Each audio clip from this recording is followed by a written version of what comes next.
Another clutch of questions. We're not going to get, the hands are going up everywhere. I apologise now that we won't get them all in. But there's one over there, and one over there, and one over here. But I'm looking for one up here. Is there one up there? Yes, okay. There's somebody over there. So that's 4. Can you be quite quick, please? A question for Professor Scruton. If religion is essentially the creation of meaning out of brute matter, then do you think it's possible to make a religion of secularism? And if it is, do you think that the proposers of this motion are its high priests? Okay, Roger. Yes, the question here. I disagree that we need religion to teach us that flowers are beautiful, and that without religion, or with religion, we'd still kick over sandcastles. I would therefore question whether anybody could explain to me whether an actual fact would be, I think that we'd be much the same without religion, and I would like somebody to tell me other than that. Fine, okay. And a question up here? I would broadly support this motion, but I got one little doubt, which was alluded to by the first speaker, and that is that perhaps we're somehow hardwired for religion. And I think perhaps there's some evidence for a genetic predisposition to a religious belief and so on, and therefore perhaps it persists because of natural selection.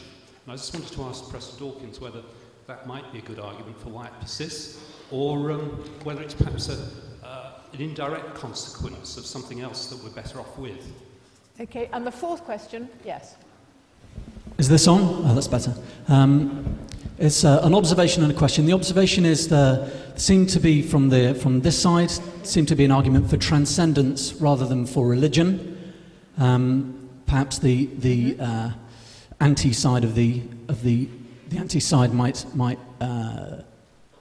clarify that a little bit. But the question is to the panel, which is, do they think that there may be, given the contingencies of history and culture that created religion in the first place, there might be an opening of a space that could give us all the great Kandinsky-like transcendence without the thousands of corpses? Could that be a possibility? Thank you. Okay, Roger, would you take the question about the secularism being its own religion and these being its high priests? Well, this is a slightly cheeky suggestion.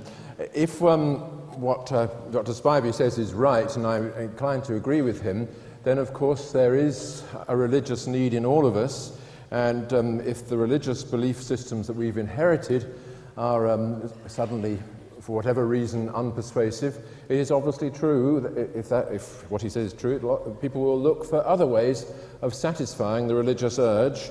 They will write passionate books condemning the old religious belief, perhaps called the God delusion or something like that, and accuse the advocates of the false sciences of heresy, and maybe indeed wish to represent themselves as the saviours of mankind. And to that extent, it is obviously true that we do have a kind of religious urge, a much more vehement religious urge, on the other side of this debate than on this one.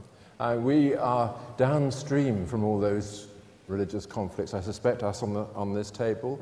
We recognise with a certain element of sadness our inability to go out and kill on behalf of our faith, which Professor Dawkins has obviously not lost. So maybe it is true. Would one of the high priests like to respond? Richard? I face 2 questions. Firstly, is religion true? And second, is it necessary for human psychological welfare or something of that sort? If it isn't true, then for anybody to maintain that somehow humans need it and you're wasting your time trying to get rid of it, what an amazingly patronizing and condescending thing to say. We intellectuals, of course, know that it's not true, but all those poor people out there, they need religion. I mean, what a condescending thing to say about all those people. Either it's true or it's not. And I have enough respect for people to say that if it's not true, people will reconcile themselves to that and will not find any need for it. Now, I was asked a specific question, is it in the genes? Is there some Darwinian reason for religiosity? Maybe there is. But that doesn't bear in the slightest degree on whether it's true. I care about whether it's true. I also care, as a Darwinian, about the origin of it, and I'm interested in the origin of it, and I'm inclined to agree with the implied suggestion of the questioner that it may be that religion itself has no advantage, but it may be that it's a byproduct of some other psychological disposition which does. But that is an entirely separate question from whether it's true, and I don't like it when people say, oh, humans need it, or we have it built into us in our genes, or Darwinian natural selection has built into it, therefore that somehow validates it. Of course it doesn't validate it. It merely says that it's been built into us by natural selection, just as all sorts of other probably disagreeable things have been built into us. Doesn't mean we can't try to cure ourselves. Right. Okay, can I just...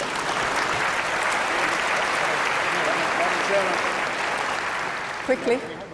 The point about transcendence. Well, I was going to actually put that to Roger Scruton as it was addressed to that particular side of the argument. But we So I think were that's asked only fair. if we could have transcendence without thousands of bodies, and I'd like to speak to that. Right. Just very briefly. The answer, of course, is yes. I mean, it's a wonderful fact about human beings that they have this yearning for the absolute, that they sense the numinous, that in moments of great passion, infatuation, deep love, they feel that they're in touch with something which is richly important to them in their experience. Those are facts about human beings. In order to explain those facts, you don't have to go to the supermarket of ideas and take a deep frozen box out which says Islam or Christianity or something. You don't need that explanation. This is just a fact about us, and a very wonderful fact about us, and it may be that we can express that all the more wonderfully if we didn't try to parcel it up in these explanations, which are in so many other ways irrational. And might I just Yes, Christopher. a sentence to add to this, but we don't want people to live without wonder or mystery, and in fact we thoroughly recommend, take a look through the Hubble telescope, see if you can get over what you see, the unbelievable beauty and symmetry and majesty of what you'll see. And you want to exchange this for the burning bush? I don't think you will once you've done it. Read a page of Stephen Hawking on the event horizon, for example, and see if that isn't awe-inspiring enough for anybody. And you're seeing there the future of a potentially much more noble and ennobled and enlightened and emancipated humanity, where none of these discoveries and none of this awe and majesty requires that you kill anyone in the name of some man-made idol or god or superstition. For heaven's sake, let's get this out of the way. Roger Scruton.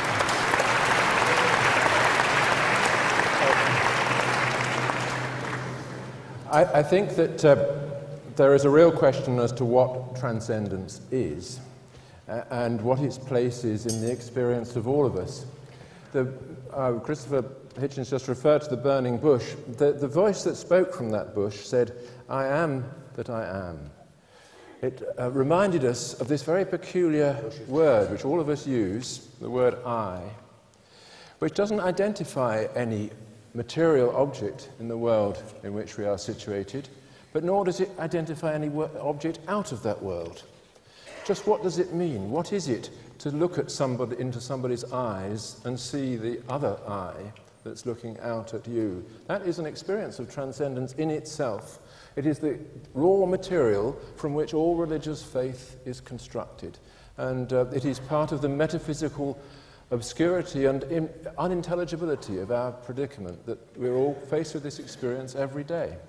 And religion makes sense of it for many people. Even for those who don't have religion, that experience is still there.